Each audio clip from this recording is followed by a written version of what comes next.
మనం పరమ పవిత్రంగా భావించేటువంటి హిమాలయాలు ఇప్పుడు మనల్ని మింగైపోతున్నాయా? అవునని అంటోంది కేంద్ర ప్రభుత్వం. ఎందుకంటే అందులో ఉన్నటువంటి 56 సరస్సులు ఎప్పుడైనా పేలిపోవచ్చు. ఇది సాధారణ వార్త ఏది కాదు. ఎందుకంటే ఎన్డీఎంఏ దీని మీద ఇచ్చినటువంటి రిపోర్ట్ను పరిశీలిస్తే ఇప్పుడు అదే కరెక్ట్ అనిపిస్తోంది. ఎన్డీఎంఏ లేటెస్ట్ సర్వేలో షాకింగ్ విషయాలు అయితే బయటపడ్డాయి. భారత హిమాలయాల్లో 2485 గ్లేషియర్ సరస్సుల్ని మానిటర్ చేస్తున్న మీదట, అందులో 188 సరస్సును డీప్గా చెక్ చేసిన మీదట 56 సరస్సులు అయితే వెరీ హై రిస్క్లో ఉన్నాయని ఆ పరిశీలనలో తేలింది. ఒక్కటి పగిలితే చాలు 100 కిలోమీటర్లు ఊళ్ళకు ఊళ్ళు కొట్టుకుపోతాయి. అలాంటివి 56 సరస్సులు హై రిస్క్లో ఉన్నాయంటే ఆలోచించండి. రీజన్ 1, గ్లేషియర్లు కరుగుతున్నాయి.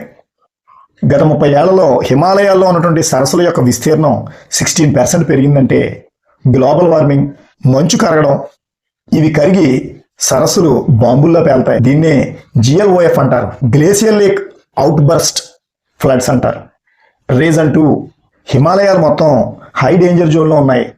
ఈ బ్యూరో ఆఫ్ ఇండియన్ స్టాండర్డ్స్ హిమాలయాలను మొత్తం హై డేంజర్ జోన్గా గుర్తించింది. ఇది భూకంపాలకి నిలయమే ఉందని వారు గుర్తించారు. దీన్ని హైయెస్ట్ డేంజర్ రిస్క్ జోన్లో అయితే పెట్టింది. అంతకుముందు జోన్ 4-5లో మాత్రమే ఉండేవి. ఇప్పుడు అంతకంటే డేంజర్ జోన్లో పెట్టారు. చిన్న భూకంపం వచ్చినా సరే కొండ చర్యలు, మంచు చర్యలు ఒక్కసారిగా విరుచుకుపడతాయి. ఒక ముప్పు కాదు, 3 ముప్పులు ఒకేసారి వస్తున్నాయంటున్నారు యాలే యూనివర్సిటీ శాస్త్రవేత్తలు. వేడెక్కిన భూమి ప్లస్ కరిగినటువంటి permafrost plus cloudburst వర్షాలు ప్లస్ భూకంపాలు, ఇవన్నీ కలిపి 30 కిలోమీటర్ల వరకు ఐస్ అవలాంచ్ను సృష్టిస్తున్నాయి. హిమాలయాల్లో కొద్ది ప్రదేశంలో మాత్రమే ఈ హై రిస్క్ అయితే ఉంది.